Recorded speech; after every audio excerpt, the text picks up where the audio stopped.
Hello friends, Sankranti ఫెస్టివల్కు 3 సినిమాలు అయితే వస్తున్నాయి. గేమ్ చేంజర్ పాన్ ఇండియా స్థాయిలో తెరకెక్కింది. ఈ మూవీ మీద అనుకున్నంత బజ్ లేదు. ఇటు తెలుగు రాష్ట్రాల్లో అయినా, పాన్ ఇండియా స్థాయిలో అయినా, ఓవర్సీస్లో అయినా గేమ్ చేంజర్కు కావాల్సినంత హైప్ రావట్లేదు అనే మాట అయితే గత వారం రోజుల నుంచి చాలా బలంగా వినపడుతుంది. నిజంగా గేమ్ చేంజర్కు హైప్ లేదా? డాకు మహారాజు మాస్లో ఎలాంటి ప్రభంజనం ఉండబోతుంది?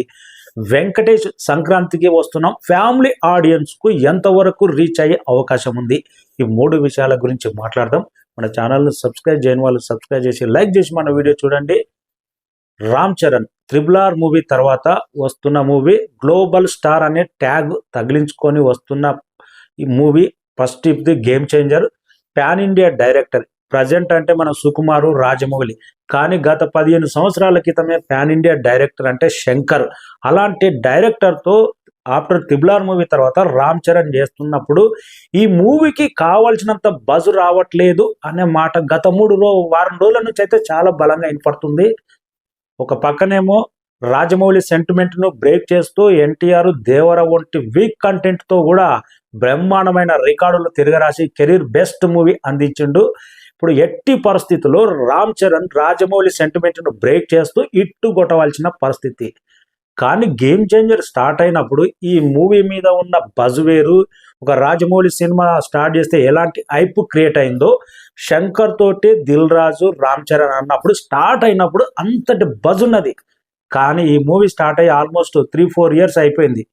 స్టోరీ మీద రకరకాల డౌట్స్ వస్తున్నాయి. ఆలోపే శంకర్ డైరెక్షన్లో వచ్చిన భారతీయుడు కెరీర్ డిజాస్టర్, బిగ్గెస్ట్ లాస్ తీసుకొచ్చింది. కంటెంట్ మీద శంకర్ సినిమా స్టోరీ కంటెంట్ మీద చాలా ఒపీనియన్ ఉంటుండే, మంచి positive opinion.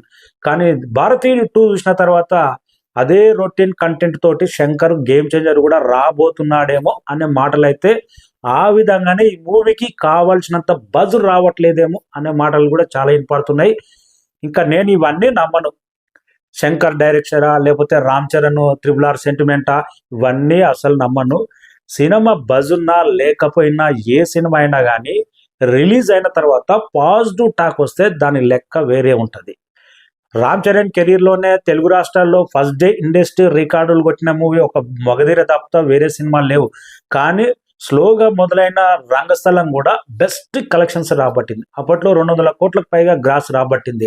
Present game చేంజర్కు buzz లేకపోయినా కానీ కంటెంట్ బాగుండి అభిమానులతో పాటు కామన్ ఆడియన్స్కు నచ్చితే ఈ సినిమా 100% బెస్ట్ కలెక్షన్స్ రాబట్టే అవకాశం ఉంది. రిలీజ్కు ముందు కొన్ని సినిమాలు హైప్ క్రియేట్ చేస్తాయి, తర్వాత కంటెంట్ స్లో ఉన్నతో డల్ అయిపోతాయి. కొన్ని సినిమాలు సాలిడ్గా పికప్ అయ్యి కంటెంట్ తోటి బ్లాక్ బస్టర్ హిట్ అవుతుంది. చూద్దాం. ప్రజెంట్ కంటెంట్ బాగుంటే గేమ్ చేంజర్స్ కూడా బెస్ట్ కలెక్షన్స్ నమోదయ్యే అవకాశం ఉంది. కానీ వీటన్నిటికి ఉదాహరణ హైప్ లేదు ఎందుకు మాట్లాడుతున్నారంటే, 2 తెలుగు రాష్ట్రాలతో పాటు సీడెడ్తో పాటు ఆంధ్రలో కూడా ముఖ్యంగా బుకింగ్ అయితే ఓపెన్ కాలేదు. కానీ ప్రజెంట్ బుకింగ్ ఓపెన్ అయిన విధానం నార్త్ అమెరికాలో, ఓవర్సీస్లో అయితే రీసెంట్గా రిలీజ్ అయిన పాన్ ఇండియా మూవీ దేవర కానీ, కల్కి కానీ, గేమ్ చేంజర్ కానీ ఇది కూడా పాన్ ఇండియా స్థాయిలో భారీ బడ్జెట్ మూవీ కాబట్టి మూవీస్తో కంపేర్ చేసి చూసేటాలకు చాలా ఇంత బజ్ తక్కువ ఉంది, టికెట్లే బుక్ అవ్వట్లేదు ఓవర్సీస్లో. అవి 10 days బిఫోరే ఆ 3 మూవీస్ బిలియన్ల కొద్ది డాలర్లు కంప్లీట్ చేసిన, ఇదేమో కనీసం 500,000 కూడా చేరుకోవట్లేదు అనే కంపారిజన్స్తో అందుకే గేమ్ చేంజర్ మీద హైప్ లేదు, గేమ్ చేంజర్ మీద బజ్ లేదు అనే మాట బలంగా వినపడుతుంది. ఏదేమైనా పాజిటివ్ టాక్ వస్తే ఈ సినిమా కూడా మంచి కాంబినేషన్. ఎంతమంది ఉన్నా కానీ అక్కడ దిల్ రాజు ఉన్నాడు. సినిమా యావరేజ్ కంటెంట్ను కూడా తన పబ్లిసిటీతో లేపే కెపాసిటీ దిల్ రాజులో అలాంటి క్రిప్పింగ్ ఉంది. సినిమాను ఎలా బజ్ తీసుకురావాలి. అప్పట్లో ఆర్య మూవీ రిలీజ్ అప్పుడు యావరేజ్ అన్నారు, తన పబ్లిసిటీతో పీక్స్లోకి తీసుకెళ్ళాడు ఆర్య.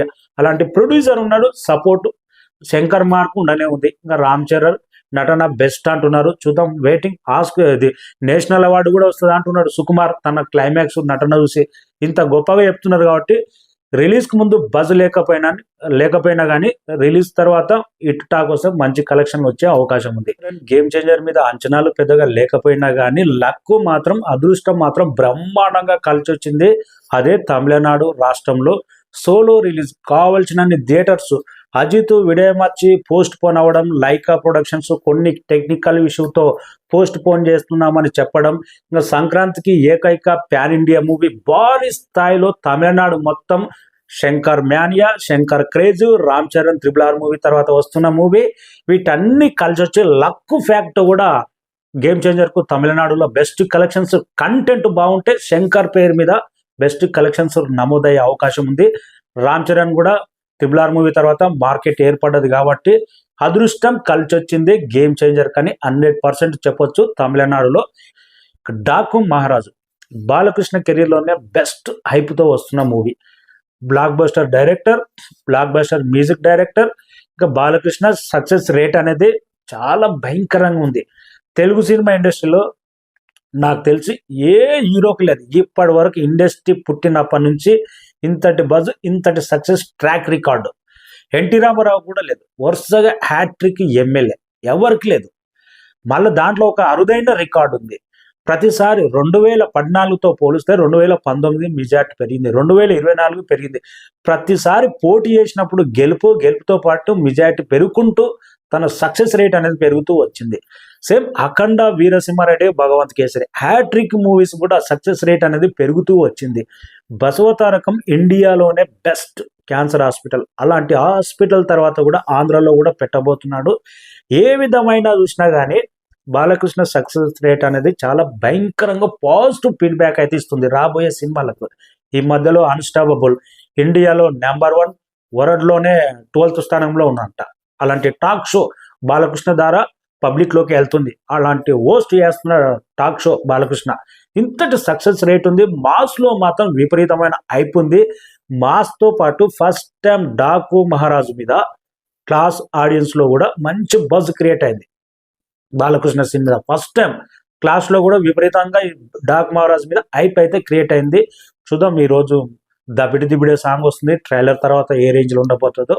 విక్టరీ వెంకటేష్ కొంతవరకు ఒకప్పటితో పోలిస్తే ఫ్యామిలీ ఆడియన్స్లో తన క్రేజ్ తగ్గినా కానీ దిల్ రాజు అనే అండ చాలా బలంగా ఉంది.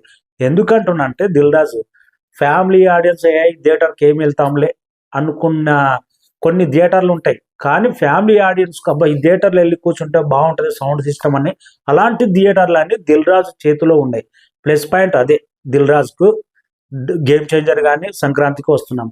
కానీ మాత్రం content crime thriller family entertainment అంటున్నారు. ఎక్స్ లవ్ స్టోరీ తర్వాత వైఫ్తో సరదాలు, ఇవన్నీ ఫ్యామిలీ ఆడియన్స్ సంక్రాంతి టైంలో 2019 రిపీట్ అవుతుందా? సేమ్ ముగ్గురు హీరోలు వచ్చారు. F2 కథానాయకుడు వినయ రామ, కానీ వెంకటేష్ F2 మాత్రం బ్లాక్ బస్టర్ కొట్టింది. వెయిటింగ్.